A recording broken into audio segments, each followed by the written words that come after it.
So today we talked to a guy named Jason Garrison. Now, we started off this whole conversation talking about his hometown in Haleville, Alabama, and the interesting things there. We talked about his dad. Now, here's the crazy thing about his dad. His dad was one of 18 kids. I did not stutter. 18 kids who he learned the say yes work ethic to, that has really propelled this guy to massive success. We would go down the journey of a divorce that blindsided him and how that shaped him and how that helped him find Jesus, but also being in an industry. So here's the thing I want people to understand is like, he was in an industry for 16 years and doing well. Had a mind shift and went in a different direction and is absolutely doing wonderful in that industry. You are going to love this 2-part episode with Jason Garrison.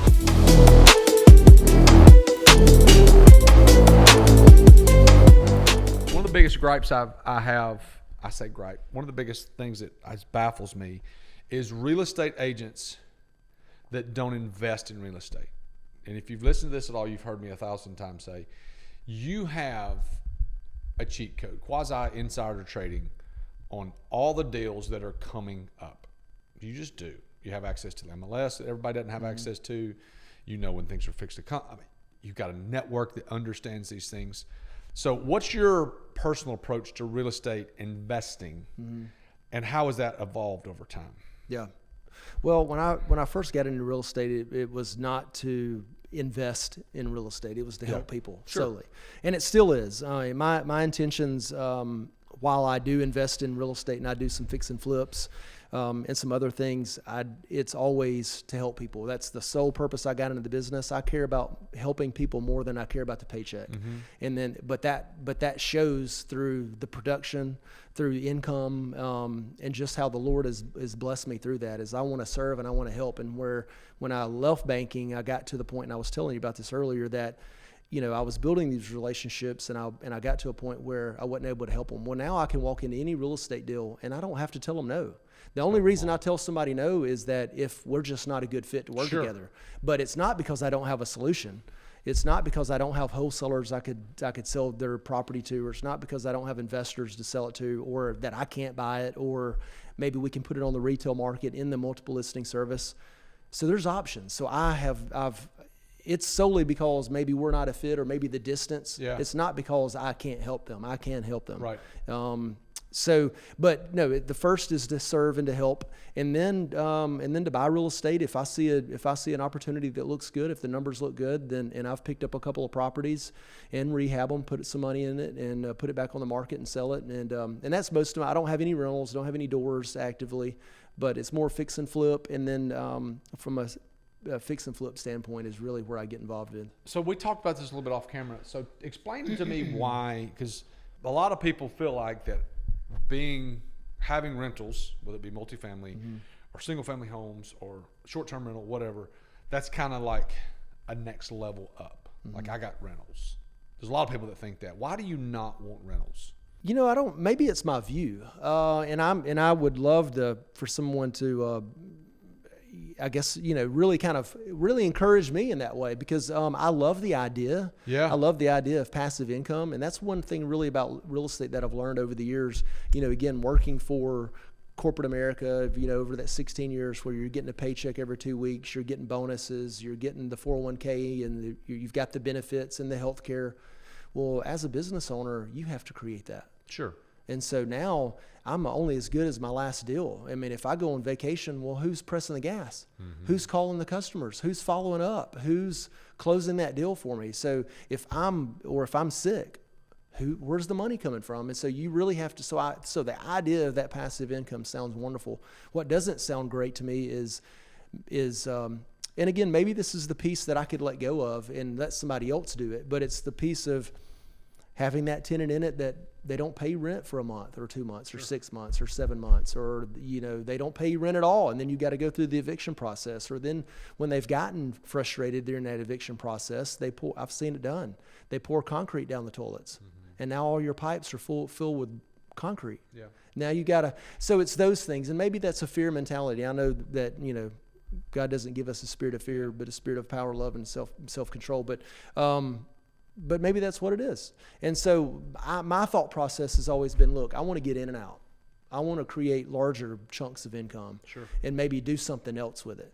And so what I've done is, if there's a right opportunity and I feel there's some spread in there, some margin, and I can make some money, I'll buy the property, put some money into it, turn around, put it on the market, and sell, and lather, rinse, and repeat.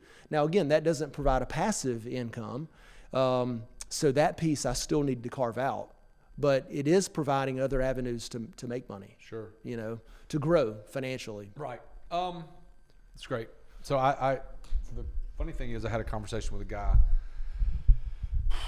2 weeks ago. He was the other way, thought the other way. And he thought in a way of, he wants to buy rentals. He doesn't want to buy fix and flips.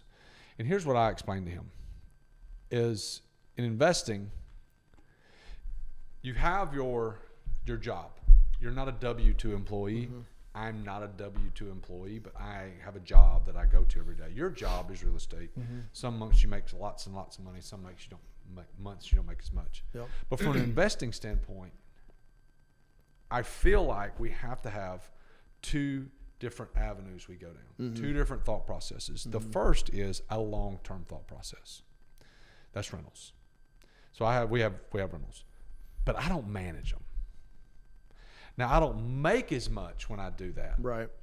But I don't want to fool with it. Right. Then you have a short-term, like we have long-term money, short-term money. The short-term money is the fix and flips. The short-term money is the private lending that we do. Having both of those that coincide can help the wealth creation process, because if you just do short-term stuff, where are you doing with the excess? That's my first question. Yeah. And then the second question is, if you're just doing long-term stuff, you're eventually going to run out of cash to fund the long-term stuff. Yeah. So I think of long-term stuff as, hey, I'm doing long-term investing because I don't need that money right now. Like, I don't need the money, the $412 that comes off that's an excess of this rental. I don't need it. Right. So we're going to take that money. We're going to either funnel it back in the property, allocate an IBC account for that, those fixes or whatever, so that I can have something that A, is going to appreciate over time, that B, somebody else is going to pay down the debt. And then I've got the short-term stuff. So I think your fear, this is not a counseling session. This is just I'm ready for it. Come on. I think your fear, though, is you have a thought of like always saying yes, where in some cases you have to say no, because the no gets us to our next yes, and the yes may need to be a little bit of a higher standard of where, because like I'll give you a great example. People are not pouring concrete down toilets in Vestavia. Yeah. Or that's right. You know what I'm saying? Right. So like That's they right. may be in other parts of the town, Right. But making sure that you've got a property, making sure the rents are high enough to where you can protect yourself from people that, and then obviously protecting yourself legally. You got to pay for that kind of stuff. Sure. But where those things create value is like, I heard a guy say this. He said, what if you just bought one rental a year? What if you just bought one rental a year? Yeah. And let's just say in 10 years, you've got 10 and you've got someone managing this. There's a company in town called Evernest. They manage, or whoever. What are those 10 houses going to be valued at in 10 years when Susie's paying the rent? Yeah. No, So, very smart. Are you wrong? No. I just think that it takes opening your eyes to see that it's not just one way. Because I'll give you a great example. We own apartments. Jason, I ain't bought an apartment in about 4 years. Yeah. Well, the reason I hadn't bought an apartment in 4 years is because there hadn't been anything out there that I loved. You got to be patient with it. But as far as our private money lending, bro, we've done $2 million of deals in the last 4 or 5 years. Yeah, love it. So like the two different avenues, I think that one of them is obviously, but I'm a long-term thinker now. Like we talk about IBC in a minute, like that's a long-term thought process. I'm a long-term thinker. So you deal with a lot of agents. You got a great office. I know your office. So when you're in those offices, you got a lot of people, your peers, that don't invest in real estate. What is the number one reason real estate agents don't invest in real estate, in your opinion? Number one, I think there's a lot of reasons, but fear could be one of those. I think also too, income. I mean, there's not a lot of, we've got a lot of agents in Birmingham. I think the market is saturated. That's starting to change. There's some, because of the economy and home prices, and you said there's some some folks fleeing the real estate business. Yeah. But the barrier to entry is really low, so anybody can get into real estate. But there's, not every real estate agent is making six figures, So I think part of that is just income. They don't have the money to do it. I think the average real estate agent makes anywhere from $30,000 to $40,000 a year, and so they don't have money to buy. Gotcha. Sure. I think maybe that's a big, I really don't know. I'm just speculating. So I think that's a big part of it is income. And then the other one is kind of the fear-based mentality of, they just, and then some truly just don't care enough about it. They've got a husband that works at his job, and he's been there for 20 years, and maybe she loves to just go sell one house or two houses or three houses. Make the $30,000 for run money. Yeah, sure. And then there's the guys, same thing, not just women. Maybe she works in corporate America, and then he's fine with the level of deals he's doing. Yeah. And so I don't know if there's one thing I could put my finger on, but I think there's multiple. So you talked about the fix and flip stuff, and that's like the area more that you love and look at. Give me a strategy as a real estate agent, and you were advising another real estate agent to do the fix and flips. Tell me like your strategy of what you're looking for. Yeah. Well, will say this about the fix and flips. One of the reasons I like that so much too is really more I'm very, very creative mindset. I love to go into places and say, man, I could make this and turn it into something. Yeah. And that allows me to do it. It allows me to be creative on that side. From a fix and flip standpoint, when I can go in and look at some old carpet or paint, or look at maneuvering the kitchen in a certain way, like I can see that. Mm-hmm. And not many people have that capability, but I think that's fun. Mm-hmm. And so I like it for that reason. But if I was going to encourage someone, you got to obviously know your market. I've been in Birmingham for 24, 25 years, but also through banking, that allowed me, being on the business side, I met a lot of business owners. And so I would work in Gardendale, Vestavia, Fultondale, Trustful, Centerpoint. So I was going to all these areas. And so when I don't really have a certain area that I focus on, just because I tend to be the yes person. If somebody needs me in Morris to go sell a house, I'll go to Morris. If they need me in Clear, I'll go to Clear. Or wherever the money is, that's where that's where I go. But I think you do have to know your market. I look at a lot. I depend on a lot of spreadsheets and look at a lot. Like Focus First is a great company I use for analyzing deals. I can pull up a 12-month period in a neighborhood and see what's sold, what's pending, what's active, what's under contract. And it will show me, again, it's a lot smarter than I am, right? So let's use the technology, throw all that into a spreadsheet, and it tells me, well, which one's overpriced, which one's underpriced. Well, obviously the one that's that's overpriced. It allows you, even I do that with my clients. Hey, look at this house. This is where we need to price your house to get it sold. And look at this one that's been sitting on the market. We see the line moving up. Well, it's way above the fair market value line. That's why it's been sitting there for 165 days. Let's get it down to, and so it takes the guesswork out of it. Yeah. Again, let's dumb it down. Let's look at the numbers. The spreadsheet doesn't lie. And so it's very clear, hey, here's my fair market line. Right. If they've got the house listed below fair market value, well, that's why is it listed? Why? Yeah. Well, then that's what I need to be looking at. Maybe that's one I need to buy. Maybe it's because they're just looking to get out of it really quick. Maybe it's distressed. But that's the one that I'm looking at saying, hey, that's they've got this drastically underpriced for a reason. What can I do now to acquire it? And then what kind of money can I do to put into it to bring it up to fair market value, or maybe even better? And will that is there a spread there? Yeah, is there a spread there? Yeah. And that's very easy to see when you're looking at spreadsheets. It's not just I'm guessing. So you like this Focus First? The Focus First software is a huge help for you. I use it every day. That's perfect. Multiple times a day. Okay. It's great. I look at, for my own business, if I'm helping sellers or buyers, I look at, it's wonderful. So it's something that you use to kind of analyze deals for your clients, but also to analyze deals for yourself. That's wonderful. Every day. Okay. Thomas Cox, rookie real estate agent, and you're my mentor. I'm an ERA king. And the broker there has said, hey, Jason, I need you to mentor Thomas for the next year. What are you going to tell me? What are you going to teach me over the first year? Do not be a secret agent. You're not 007. Secret agent, number one. You're not a secret agent. What's next? Talk to at least 50 people a day. contacts. Okay, Not voice messages. Talk to them. Not a secret agent. Talk to 50 people a day. What's next? You got to go knock doors. What does that mean? Go pick a neighborhood that, let's see, we've got all this data in the MLS and the multiple listing service, Okay. and we can see the absorption rate. That means how many houses are turning over in that neighborhood at a time. Well, if you've got high turnover in a neighborhood, that's the neighborhood you need to go knock in. Meaning that if I've got a neighborhood, let's just say Tanglewood in Vestavia, or Countrywood in Vestavia. We can name millions others in Birmingham.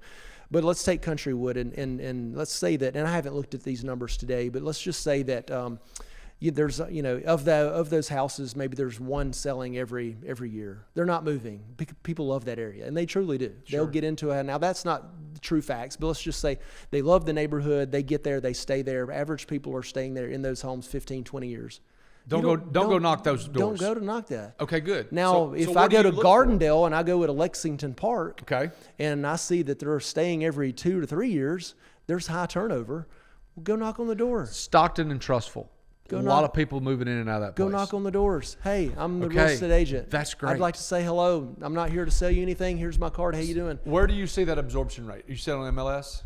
Yeah, you've got to do the math on that. Yeah, in sure. the MLS, multiple listing service. Okay, don't be a secret agent. Talk to 50 people a day. Go door knocking. And anything else? Do a newsletter once a week. Do a newsletter, email. Once a week. Okay. Email newsletter once a week. I used to use MailChimp. I use Constant Contact. So I collect, in those conversations, I'm trying to collect names, addresses, emails, and phone numbers. If I can get that information, then I can put them into a newsletter. And that newsletter is showing my listings, showing my Instagram, showing social media platforms, highlighting just articles about real estate, just being informational. And I send that once a week. That once a week email every Wednesday goes out to these clients. And in the subject line, they see Jason Garrison, ERE King, my telephone number. Even if they don't open it up, every week, Wednesday, Jason Garrison, ERE King, telephone number. Jason Garrison, ERE King, every week. And I'll have them. And you'll see, I don't even pay attention to open rates, unsubscribes. I have those. Sure, all the time. Doesn't matter. But I'll have people call me when they're ready. Wow. I mean, I've been sending this for the last 9 years, and I'll have people out of the blue just call me, and I'm like, how did you get my number? And then I'll go back to my mail, to Constant Contact, and I've had them in my newsletter. And they didn't need me at the time, but 6 years goes by, 5 years, or maybe 2 weeks, because they used to send it monthly, and I thought, man, there's a lot of things happening in 30 days. Why am I just sending it 30 days? But I had this kind of fear mentality that, man, people are going to get spammed. I don't like that. They're going to unsubscribe. Who cares? Let them unsubscribe. If they don't like it, they don't like it. Right. So I changed that and said, listen, 7 days. You need to see my name every week. Wow. And if you don't like it, then unsubscribe. I'm going to keep sending it, to those that want to see it. Sure. And so talk to 50 people, door knock. Don't be a secret agent. Newsletter once a week. Newsletter once a week. Subscribe to RedX and hit the phones. I got one more that you hadn't mentioned, and that you're going to know what it is. All the time. Wear your brand. Wear your brand. I got it on right here. Yeah. What is RedX? Tell me what RedX is. RedX. I can drop a pin in any neighborhood in Birmingham and pull up your telephone number, pull up the address, how long you've owned it, and a lot of times now that even has an email address in there. I want to transition a little bit because those are great tactical things. I want to transition a little bit to real estate investing. Walk us through your best real estate investment to date. Oh, goodness gracious. Gardendale, Lexington Park was cold calling, using RedX and dialing for dollars, dialing to serve people, and ran across a young lady who needed some help. She asked me that day when I was talking to her, she said, how did you know I needed to sell my house? I said, I didn't. I had no idea. I said, but this is my job. This is my career. This is the way I serve and help people. I said, my goal here is to help you. And if you've got a need. And she goes, well, how did you know I needed to sell my house though? And I said, well, I didn't. I said, I was just calling, introducing myself to people like you and to your neighbors to see if you guys had any needs.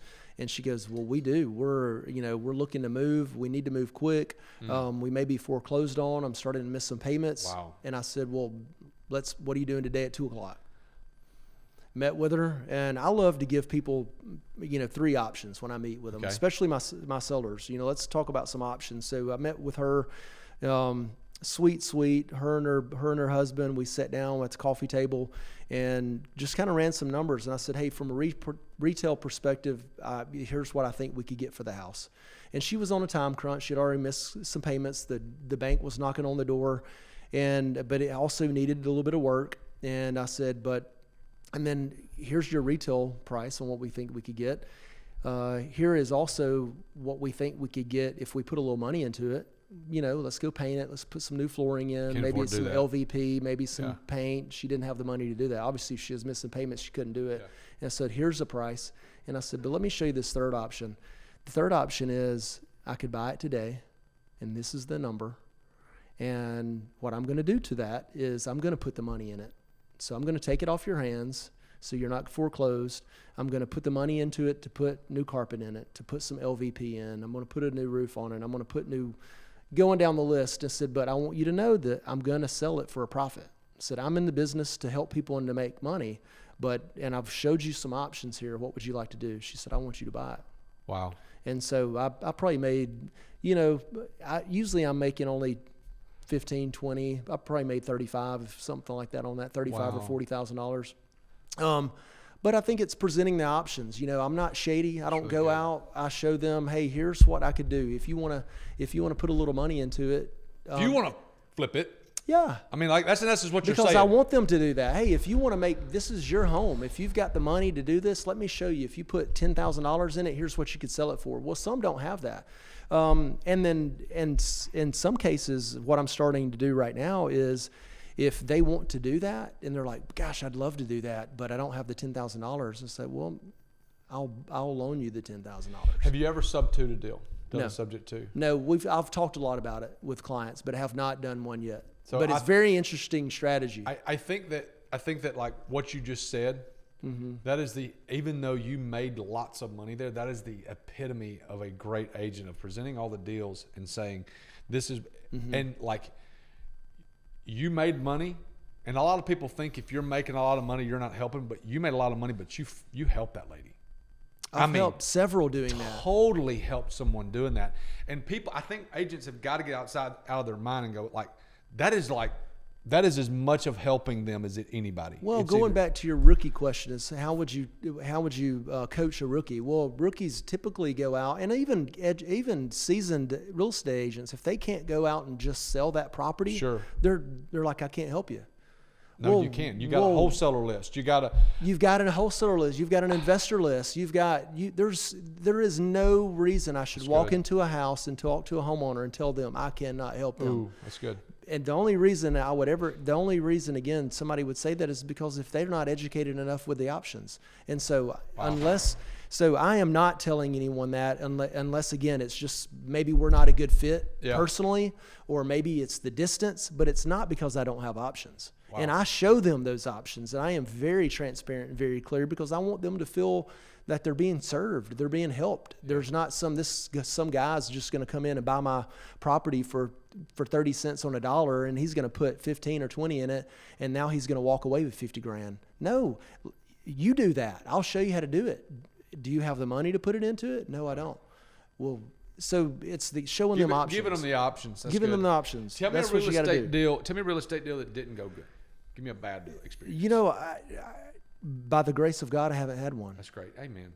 I mean, I'm not bragging one bit. I'm truly listen, have I not. haven't had one. I'm going through one now, but for the most part, I've been pretty clean. I agree with you. I haven't. And I think, again, laying out all the options not only helps them, but also helps me to see opportunities in that deal. And if there's not, if something doesn't feel right, if the Holy Spirit's talking to me and just something's not right about it, I'm not going to go that route. Yeah. I'm not going to take on that debt. I'm not going to go buy that. I'm not going to. And so, no, I've been very, very fortunate. That's good. I've been very, very fortunate. So if you could go back in time and restart real estate, what investment strategy would you focus on first? I wouldn't change a thing. Wouldn't change? No, because my goal still is to get out and serve people each and every day. I love selling houses. I love helping people buy the homes. But I wouldn't change a thing. I certainly wouldn't. I love what I do every day. I barely know. My son jokes with me all the time because he's like, Dad, today is Monday. Today's Wednesday. I never even know what day it is. half the time. That's good. I mean, Because I love it. I get up and right. work. Who cares Yeah. what label you put on it? It's Sure. the day. It's the day the Lord has made, That's and I'm right. here to help and serve. Let's go. That's right. You know, like If you only had one investment box to live in, what would it be from real one estate? investment box to Like live real in. estate. If you had one investment strategy, what would it be? It'd be the fix and flip. Fix and flip. Yeah. Do you ever sit there and go, "Oh, I got to fix this up. Now I want to hold it." You ever thought about that? No, because because I'm ready to move on. Turn and burn. I got you. I'm Totally ready agree. to move on. Yeah. So, if you had to start over today and you had just $10,000 in your real estate ecosystem, what would you spend the $10,000 on? A weekly newsletter every week. Okay, And Red X. that's it. That's it. That's Wow. all you got. And you pay maybe Red X depending on the subscription and the features that you buy within that or subscribe to, $300 a month. And your newsletter with Constant Contact, I'd have to go back and look at the expense, but less than $100. Yeah. Build your database, throw them into a weekly newsletter, and go to Instagram when you're out showing properties. Hey, I'm at 123 Main Street, lovely place in Vestavia. This home is ... And here's what I'm doing. I'm helping people today. Exposing and helping. Exposing and helping every day. And then if you don't have any, people are like, "Oh, I don't have any listings. What do I do?" Well, you work with ERA King. ERA King has 80 to 100 or more plus agents. Well, they've got listings. So they have listings in a neighborhood that you want to call in. We'll pick up the phone and say, hey, Thomas, Jason Garrison, ERA King. We've got a listing. One of your neighbors is selling the house. Do you know where they're going? Yeah, they've been there for 20 years, but now they're selling because they're looking to go down to the beach. They've got their house listed at this price. We've gotten so much activity on it, or maybe it's under contract. Hey, we just got this house under contract, Thomas, in your neighborhood in 4 hours. That's huge. And then they start talking.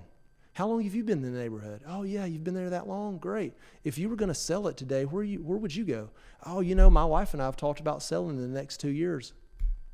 Put them in your database. It's 2 years out, long-term mindset. Yeah. That's going to be a customer in 2 years. Well, then you start having those conversations and snowballing it. Next thing you know, you're helping and serving people, and that person that you said that was going to move in 2 years, Right. When they say 2 years, it really means 12 months. If they say 6 months, it really means a month. Wow. Yeah. If they mean a week, it's a day. Yeah. So life happens a lot sooner than what people think. So, Oh, sure. but yeah, I would do that. That's Red good. X newsletter. That's really, really good. You work with real estate investors as well. What are the biggest mistakes you see that these guys or girls are making, and how do you avoid those mistakes? You make your money in the purchase. You make your money in the purchase, Okay. meaning that if you've bought that property at a premium, know the market, know what that property can bear. Your ARV, your after repair value, you've got to know your limit. You don't want to overdo it. If you're putting granite in it and every one of them in there has laminate, or if you're going to go put hardwood and really carpet would do in that neighborhood, so know your market. You don't want to over improve it, understand the market and buy. You make your money in the buy of things, not in the sell. That's good. So you and I have talked off camera about IBC, alternate financing, those types of things. Let's talk about that for a second. How did you first discover infinite banking? 2017, I go to a breakfast at Dimitri's and kind of a little small group, and Mike Swally was there, Nowlin and Associates. And so Mike and I hit it off. Great guy. I love him to death. So much knowledge and just a good, godly man. And Sure. But at that time in real estate, I'd had some real estate friends talk about, taxes would come around and they got to pay the IRS and they wouldn't have the money and they've got to go borrow money to pay the IRS. And I'm like, I am not going to get in that situation, but so I'm very compartmentalized in my finances. I've got buckets for everything. I've got my everyday bucket. I've got my bill bucket, my savings bucket, my tax bucket. And so when I get paid, all the money, tithe, you go tithe. Yes. And then it all goes So into you get a accounts. $10,000 commission check. Yep. Because you don't get weekly checks or monthly checks or biweekly. You get, when I sell something, I get that check. Yeah, and I could sell something in a month. I could sell something every week, but when I sell something, that's the only time I get paid. So if you get, okay, let's break this down. You get a $10,000 commission check just because it's easy math. Yeah. Talk to me about how the disbursement. 10% off the top tithe. Obviously, Goes to the Jesus. Lord Perfect. is blessed me with that money. It's His. All I'm going to be, I'm just trying to be a good steward of what He's blessed Sure, me with. absolutely. So He gets, so that money rightfully goes back. So I tithe, and then the rest of it is, I pay myself first. It Okay. goes into a savings account. And then again, I take a certain percentage for taxes, put it in a tax account, and then bill account for bills, for my expenses. And then what's left is my everyday account. Every day would be to buy water, to buy a shirt, to go put gas in the car, for groceries. But I can look at any given time, and no matter what happens, I've got my bills paid, I've got my savings account set aside, I've got money for taxes, and I've tithed. I've given the good Lord what He's blessed me with. And so I didn't find myself in a situation that, I didn't have the money to pay taxes. So what I did find was I would fill this tax account up with money, with my money that I earn. I'd fill it up in there, and then when it came time to pay taxes, I'd write a check, and that money would go to zero, and that account would go to zero. Well, now what was earning interest, that money's gone. It's not earning interest. It's not compounding. It's gone. It's not doing anything. And so I got tired of doing that. And so I met Mike at 2017 and started talking to him. And he was telling me a little bit about what he was doing. And I said, man, I've got this problem. And I told him exactly what I just told you. And he said, let me show you something. And so now with that infinite banking, I took out a whole life policy. I will fund, instead of now funding my tax account, I fund that policy. And then when comes time to pay taxes, I loan against it, give it to the IRS, continue to fund that policy with tax money. But at the same time, when that money is pulled out from a policy standpoint, it's still growing. It's never depleting. It's never going to zero. You're earning money on top of that. It's compounding. And so to me, that was the sole purpose and was the only purpose. It wasn't to go buy real estate. It wasn't to, do anything creative in terms of creative financing. It was solely to eliminate the whole of I've worked so hard for this money. The Lord has blessed me, so I want to take care of what He's blessed me with, and I feel like there's a better way to take care of it and to grow it. And if He's going to allow me to steward this money, am I stewarding it right by putting it in a checking account and just throwing it to the IRS and it's gone? No, I'm not being a good steward of His money. And so I felt like through that, it was allowing me to say, Lord, you have blessed me so much with this money. Let me help multiply that. To be able to not serve only my family, but also help other people that you've put in my path, whether it be through real estate or whether it be just, going to buy them coffee, going to buy them lunch, go buy dinner. Right. But that was it. And that served that purpose. Infinite banking is something where you have to meet people where they are. Like, I've got a buddy that he should be involved. They make a lot of money, but they're savers. They're savers. They're not investors. W-2 job, high income earners, they're savers.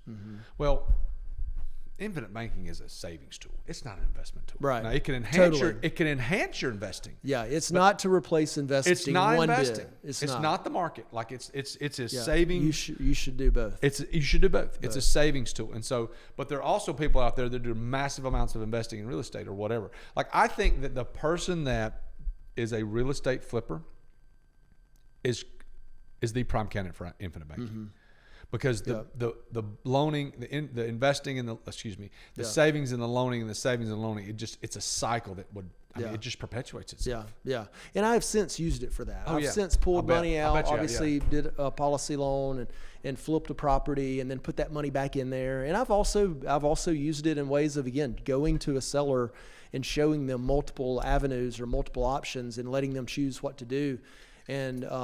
And sharing the profit of saying, hey, look, we can maybe structure a deal where you don't have the $15,000 to do the work in it. Right.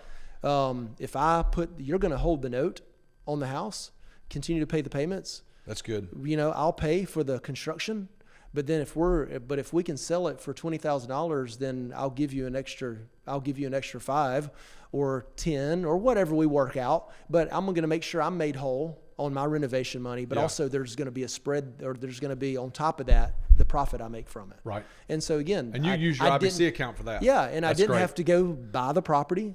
It's again kind of like a subject to, Sure. in a sense. Yeah. They held the note. We just drew up a promissory note, protected myself and them. Yeah. But it's all very transparent. It's nothing shady. No, nothing out of it's all. Here's the options. And I love that. I've never heard anyone present it like that, Jason. And I know a lot of agents. I've never heard someone present it like, hey, when you go into a deal, present these different options. It's almost like a good, better, best type thing that you're presenting to people. It shows them that you're really for them. You are. Because I'm not telling you to do this because it's best for me. I'm laying all these out and saying, pick one, we'll do it. Here's the thing that I want people to understand about real estate agents. Okay. Real estate agents, in a way, are like accident lawyers. Hear me out. Mm-hmm. Okay. You make money when the owner makes money. Yeah. They're going to make money. You're going to make money. Same thing with those guys. You have the best interest of these people at heart. Now, there are some crooked agents out there. Well, you should. There's some that don't. But for the most part, like you want them to benefit. Most definitely. Because two main reasons. Number one, you have to make money and have a living, just like they do. The number two is you want to have them to have a great experience so that they go tell Susie Amen. at the gym. Right there. Yep. Hey, this guy, he was amazing selling our house. Yeah. Like, for example, I'll give you a great example. One of my guys that I deal with, who I love, is a guy named Joey Calvin. Mm-hmm. So my dad was passing away. It was imminent. He was fixing to pass away. And we had to sell his home. And I just picked up the phone and said, hey, bro, here's the address. Go get this thing sold.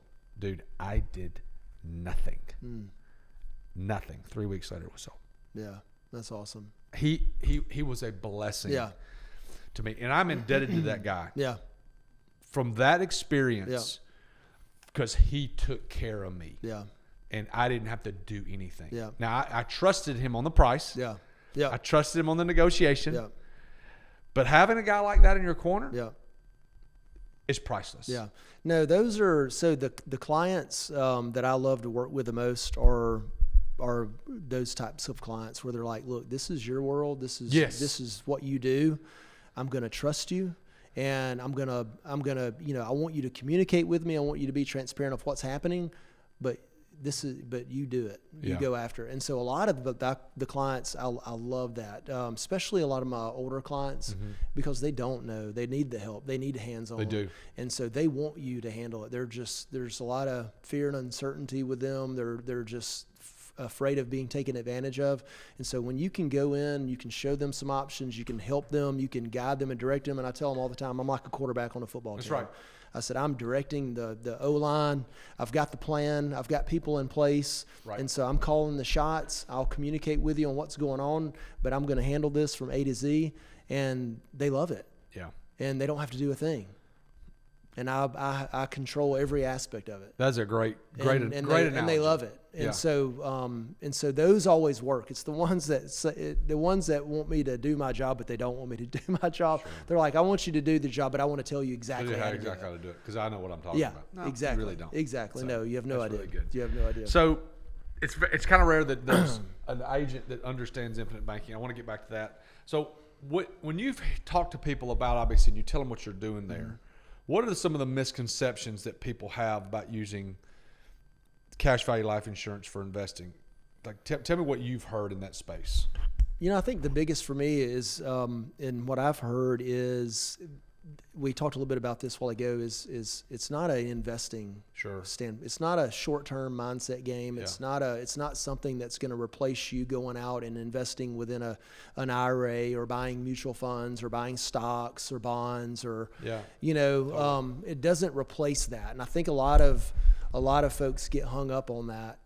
It's not a replacement of investments. It's just a different strategy. I mean, listen, banks use infinite banking.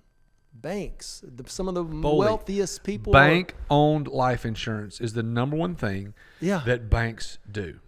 Exactly. Some of the wealthiest people in the world use this strategy. Sure. Well, if they can use it, why can't I? Yeah. And so it's educating yourself, But again, listen, Dave Ramsey and folks like that, he's not a fan of it. But I'm telling you, he has a lot of very practical. He's very smart, very wise. It's very basic. In his strategies, and that's okay. Yeah. It's not for everyone. It's a tool. It's a 201 financing option. It ain't for everybody. It's not for everybody. It is not. Not at all. Okay, Not at so all.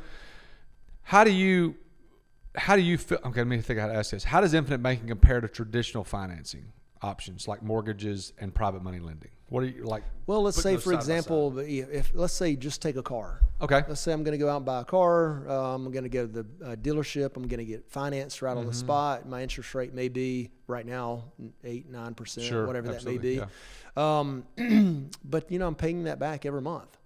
Well, with infinite banking, I can go to my own policy, pull that money out, and go buy that car. And now I've got the title to that car because it's essentially paid off, right? Because I'm paying myself. Well, then I pay myself back. Right. Or if one day I decide, you know what, I've had a terrible month in real estate, or I've had 2 terrible months, or I've had 6 terrible months. Well, then I could turn that policy off, that payment off, and I don't have to pay it right away. Right. Well, can I go to the dealership and tell them, hey, I had a bad month. Yeah, I had, Mr. Dealership, Yeah. I've had 6 bad months. I don't want to pay you. They're like, okay, well, give me the keys to your car. And so that, to me, that's the biggest difference. That's the biggest difference. And it's just like, again, I mean, you're paying yourself. It's like somebody borrowing from a 401k. Well, would you rather borrow from your own 401k, your own policy, or go out and borrow from someone else? No, pay yourself back. Pay yourself back. That's right. You're paying yourself back. So give me some long-term vision for your real estate investments and in your real estate business. What's the long-term vision for Jason Garrison Real Estate? Oh man, I love what I do every day. I'm going to continue to serve people and help. I'm going to continue to help people buy and sell houses. I think for me, continuing that is the driver. I just love to do it. I love to meet people, love to help, love to serve. Learn new strategies. We talked a little bit about owner financing. I think that's that to me is appealing. Is going to buy a property and structuring that in a way so I can hold the note. But it's not a rental situation. It's like a rent to own. So they give me the 3.5% down, or the 5% or 10, whatever we come up with, and we structure it so maybe in 5 years they can purchase that property, or 10 or 15. But they treat that property like their own. And if they default, then I get that property back. So whether they've paid it for 5 years, 6 years, I can always take that property back. But they're not calling me to change light bulbs. They're not calling me to go pump the septic tank. So the rental. That's the rental part of your mind that you're starting to dabble with. Yeah, I love it. So that I also think too, as the aging demographics, as we have all these folks really aging, like the kind of the tsunami. The assisted living is kind of is a huge component. You've got a lot of properties that you could go buy, turn into maybe a mini assisted living and a business, and how you can increase your rents that way. Yeah. You can get a higher rent per dollar. Sure. Structuring it. So that's kind of interesting. So, but there's a lot of just grow, learn. Have a growth mindset. We were in first Wednesday at Church of the Highlands last night learning about a growth mindset. And so always be eager, always learning, being around people like yourself who are growing and learning, who are hungry. And so that's me. I'm married, just got married.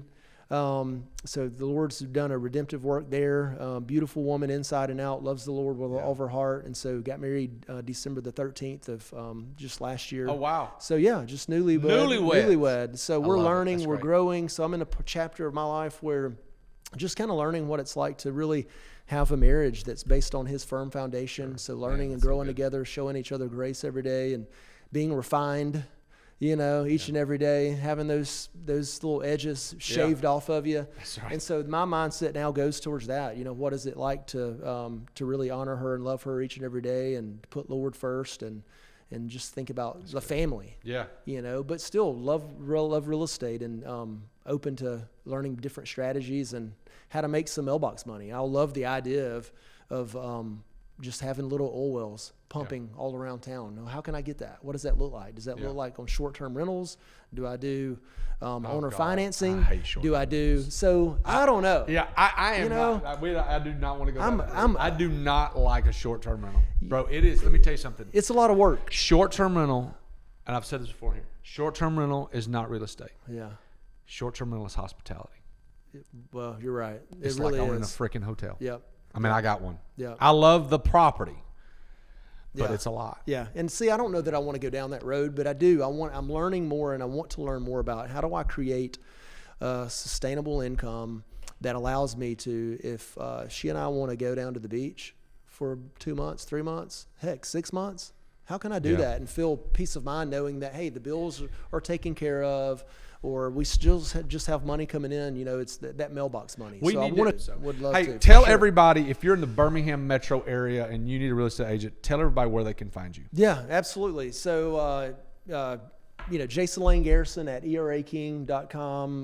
Spell that. Jason what, Garrison? Jason Lane, Lane. Okay. Garrison. At eraking.com. You can find me. You can Google that. You can find me on Instagram at Jason Garrison, ERA King, Facebook. Perfect. Anywhere. YouTube. That's just it. type in Jason Lane Garrison. That's great. You can find me anywhere. I'm not a secret agent. There you go. Perfect. Jason, thanks for joining me. Thank Appreciate you. it. Thank you.